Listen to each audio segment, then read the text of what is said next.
Achievement hunting can be a lot of fun. The thrill of getting that small icon pop up on your screen as you manage to complete a tough challenge is on par with hitting a jackpot, but without all the negative connotations of a crippling gambling addiction. However, not every achievement is designed with gameplay in mind, and sometimes challenges developers put in front of you require such dire sacrifices that they can negatively impact your playthrough. So with that being said, I'm Sai for WhatCulture.com, and here are 10 video game achievements that ruin the game.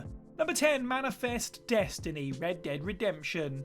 In other Rockstar games, say Grand Theft Auto, getting gung-ho with your gun is an entirely guilt-free experience. You might gain a wanted level or lose honour, but otherwise your little murder spree will not disrupt the status quo, and you'll be able to continue playing as though nothing had happened. But not in Red Dead Redemption. Here, what you shoot and how many times you shoot it can matter greatly, as evidenced by the achievement Manifest Destiny. The achievement requires you to kill every single bison on the map. It sounds simple, but there's a catch. Bison are the only creatures in the game that don't respawn, meaning that when you get rid of all of them, they're gone forever. Yes, in a bittersweet reference to its namesake, Manifest Destiny requires you to take from the beautiful landscape of the Old West and leave it a little more empty. Once the achievement pops up on your screen, you'll know that you'll never be able to encounter another wild drove of bison, and the plains they used to roam will forever be turned into a silent, bleak patch of grass and dirt. You know, as if 80% of the map wasn't a desolate wasteland already. Number 9, there is kindness in you, FURI.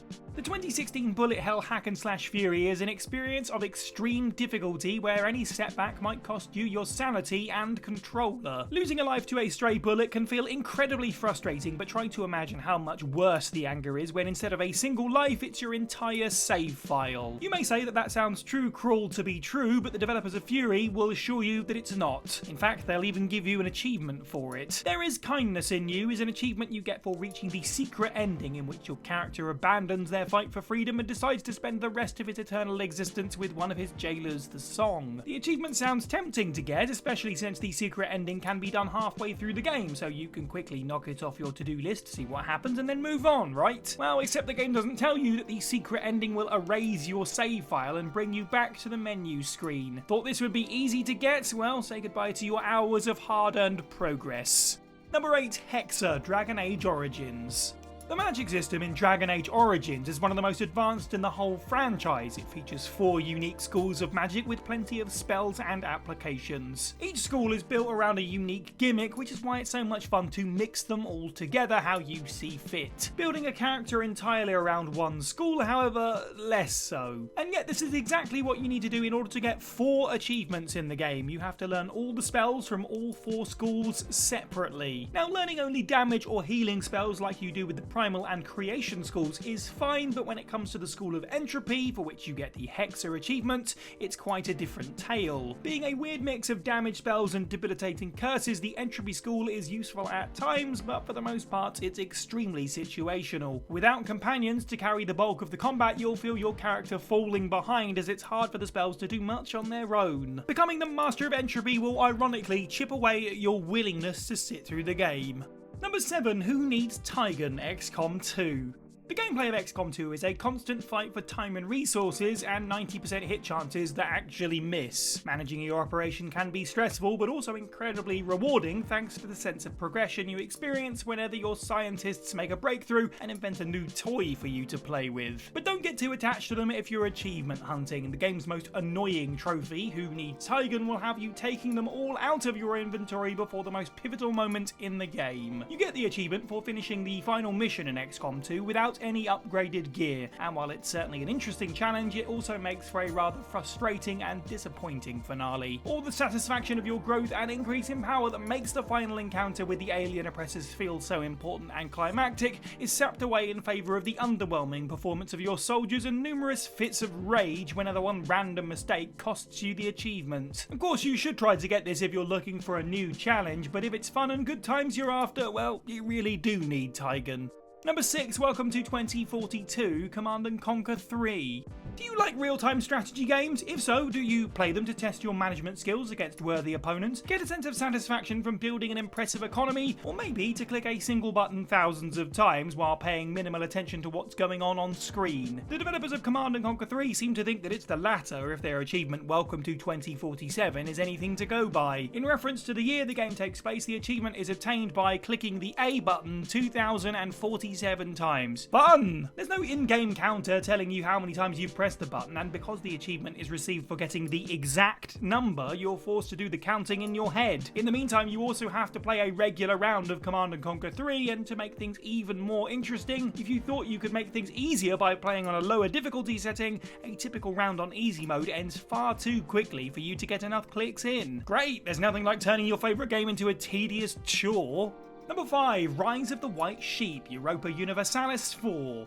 EUROPA Universalis 4, the 2013 grand strategy, is the dream of any achievement hunter. The game features a plethora of trophies, from recreating actual historical conquests to silly stuff like becoming the Emperor of Europe as Australia. Most of these achievements serve as interesting challenges for you to try out, but some cross the thin line between difficult and frustrating. Better yet, some require so much sacrifice out of you that they completely ruin your campaign and make it nearly impossible for you to continue it after getting the achievement. This is definitely the case with the achievement Rise of the White Sheep, which requires you to play as the tiny nation of Ak-Koyunlu and fully conquer your much bigger neighbour by 1478, merely 34 years after the game begins. The short window of time, combined with the size of your enemy, means that you'll have to rush every war you wage and spend a considerable amount of resources on your army, which will leave you completely destabilised and vulnerable to surprise attacks from your even bigger opponents. Unless you want to rule a collapsing pile of corpses and burning cities, it's definitely better to let your sheep rise at their own relaxed pace. Number 4, Challenge Accepted, Borderlands 2. Borderlands 2 features plenty of fun and genuinely difficult challenges for you to try out. It also features really annoying ones that will have you throwing your console out the window. Challenge Accepted is an achievement that many Borderlands fans consider the worst in the entire franchise. Its goal is simple: you need to complete all of the game's non-level specific challenges. Most of these consist of basic objectives like killing a number of specific enemies or using a specific type of weapon. But then you come across Jimmy Jenkins and the challenge turns into your personal hell. Jimmy Jenkins is a small loader bot that can only be encountered by rummaging through Hyperion containers. You need to kill him in order to complete the challenges, which is easier said than done, as his spawn rate is extremely rare, so much so that some players can go the entire game without encountering the little blue bastard even once. Killing Jimmy is usually when most players turn from their fun vault hunting adventure into professional garbage collectors. And if this doesn't sound like a lot of fun to you, it's probably because it isn't. Number 3, Master Criminal, The Elder Scrolls V Skyrim.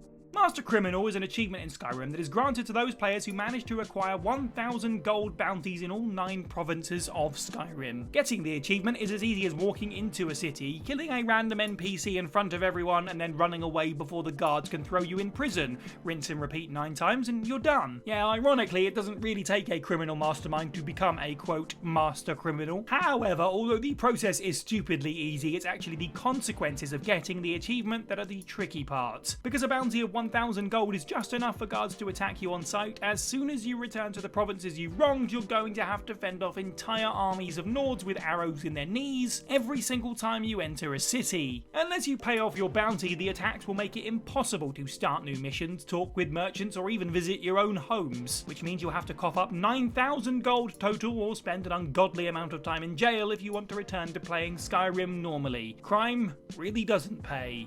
Number 2, Dance with the Devil, SPORE. The final goal of any SPORE run is to reach the centre of the galaxy. To do this, you first have to get through the territory of the game's enigmatic boogeymen, the Groks, who attack anyone who dares enter their space and who are generally very hostile to any and all living things. The obvious approach to dealing with the Groks is combat, but if your species tends to be more diplomatic, there is actually a way to befriend the Groks. It even comes with a special badge called Dance with the Devil. Befriending the Groks is excruciating work, requiring huge amounts of resources, sacrifices, and even breaking the the galactic laws by using weapons of mass destruction. By the end of it all, your empire will definitely be worse for wear, but at least your new alliance with the mighty Grox Empire is worth it. I mean, right? Why else would they make an achievement out of it? Well, for starters, to lure you into making a terrible decision. As soon as the Grox agree to be your allies, every single other empire in the galaxy will immediately declare you a dangerous outlaw and go to war with you. Your entire campaign, that's the price of peace.